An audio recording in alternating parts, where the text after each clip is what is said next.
오늘은 조동사에 대해서 배워볼 예정입니다. 먼저 목차로는 조동사의 개념과 특징에 대해서 알아보고 조동사는 부정문과 의문문을 어떻게 만드는지를 알아볼 거고요. 조동사의 종류에는 많은 것들이 있는데 그 중에서도 can, may, must, should에 대해서 간단히 알아보도록 하겠습니다. 먼저 조동사의 개념은 동사의 앞에 항상 위치하고 동사의 의미를 더해주는 역할을 조동사라고 합니다. 그래서 여기 나오는 조가 도울 조라고 해서 동사를 돕는다 라고 이해하시면 될 것 같습니다.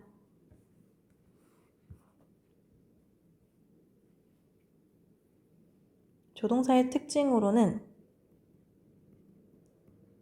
한 문장에는 단 하나의 조동사만 가능합니다. 그래서 will, must 이런 것은 아예 성립이 안 됩니다. 이런 것들은 어떻게 나중에 바꾸냐 하면은 must나 will을 우리는 다른 단어로 바꿀 수 있기 때문에 will have to로 바꿔서 이 have to가 must를 나타낼 수 있는 말로 오거나 아니면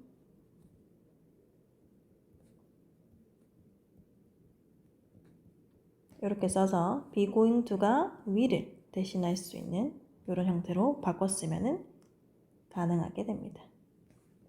그래서 기본적으로는 조동사의 형태로는 한 문장에 두 개가 못 오게 됩니다. 조동사의 그리고 조동사의 특징으로는 조동사 뒤에 오는 동사의 형태가 동사 원형의 형태가 항상 돼야 된다는 것입니다. 그래서 예를 들면 he가 오면 보통 우리는 he swims 라고 s를 붙였었죠. 그래서 이렇게 s를 그대로 붙인 채 조동사 뒤에 쓰면 틀린 문장이 됩니다. 따라서 맞는 문장으로 고치면 he can swim 이라는 동사 원형을 써줘야 맞는 문장이 되겠습니다. 조동사의 부정문과 의문문은 굉장히 만들기 쉬운데요. 비동사와 같이 조동사 뒤에 not을 붙여주기만 하면 끝입니다. 혹은 의문문은 조동사가 제일 앞으로 나가고 주어, 동사 원형 형태로 오게 되면 끝입니다.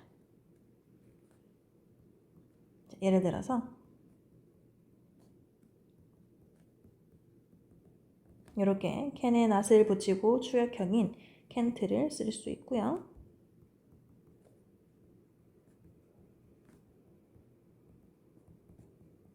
이렇게 can을 제일 앞에 쓰고 주어가 오고 동사 원형이 오는 이런 의문문도 만들 수 있습니다.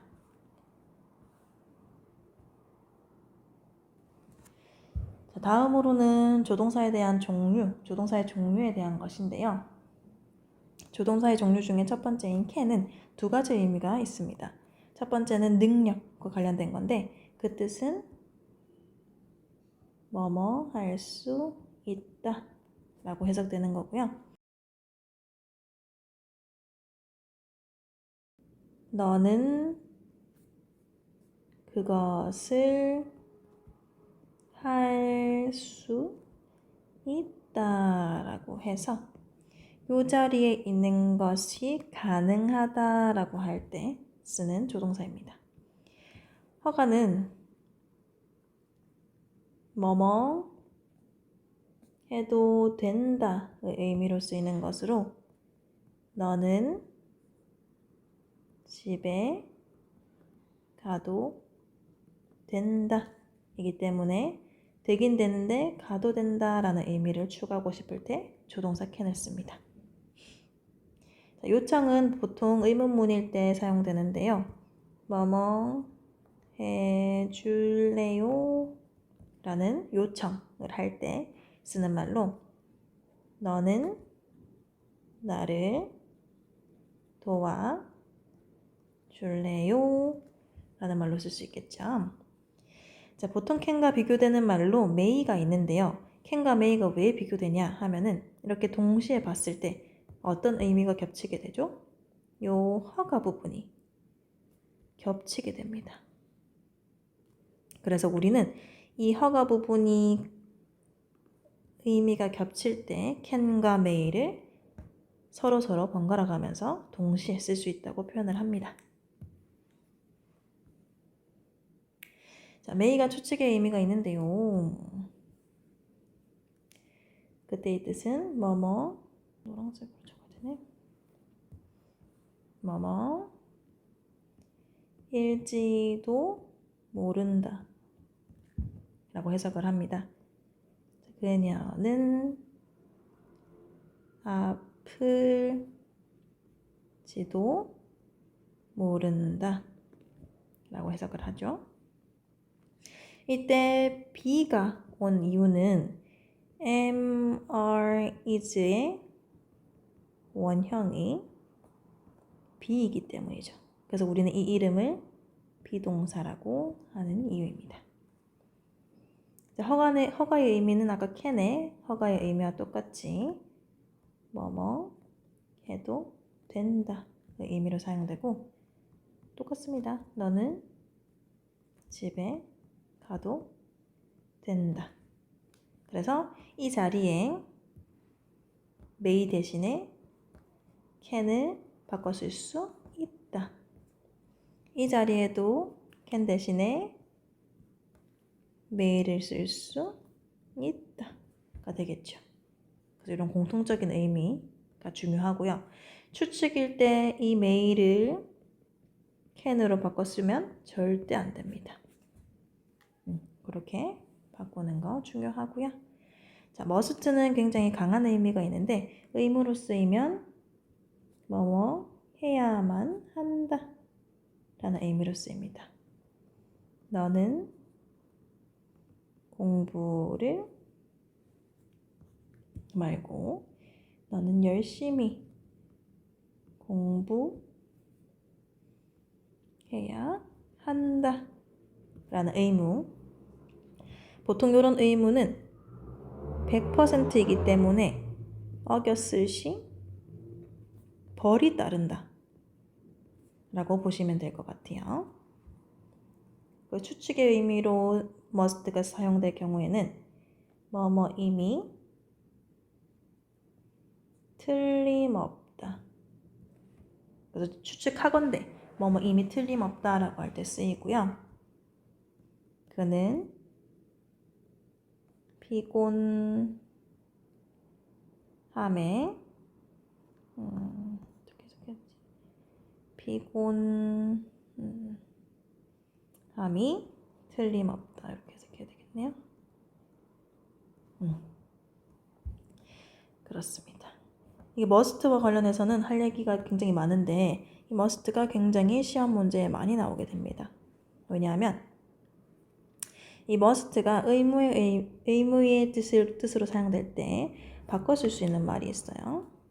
바로 have to나 has to로 바꿔 쓸 수 있답니다. 물론 have to로 쓰는 경우에는 이 주어 부분이 I나 you나 we나 they일 경우에 쓰고 has to를 써야 되는 경우에는 주어가 하나여야 되니까 he나 she나 it을 쓸 수 있겠죠. 그래서 must가 have to나 has to로 바뀌기 때문에 이렇게 바꾸는 것도 굉장히 많이 나옵니다. 예를 들어서 이 must 대신에 have to를 써서 you have to study hard 라고 쓰면 문장의 의미가 거의 비슷하게 됩니다. 하지만 이 의무에 대한 부정문의 형태가 굉장히 중요한데요. 의미가 똑같지 않게 됩니다. 예를 들어서 must 의무의 부정문은 must not이고 뭐뭐 하면 절대 안 된다 라는 말이 되고요. have to나 has to의 부정문은 don't have to와 doesn't have to가 있는데 이때의 의미는 뭐뭐 할 필요가 없다라는 뜻이 되기 때문에 의미가 같지 않게 됩니다. 그래서 예를 들어서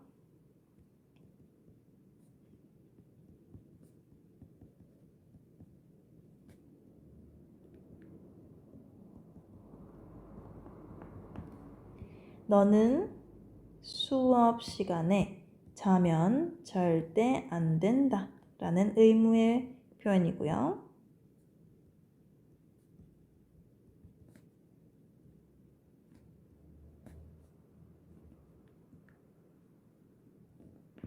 이 표현은 너는 수업 시간에 잘 필요가 없다기 때문에 굳이 안 하지는 않아도 된다라는 표현이라서 굉장히 의미가 서로 다르게 되겠죠.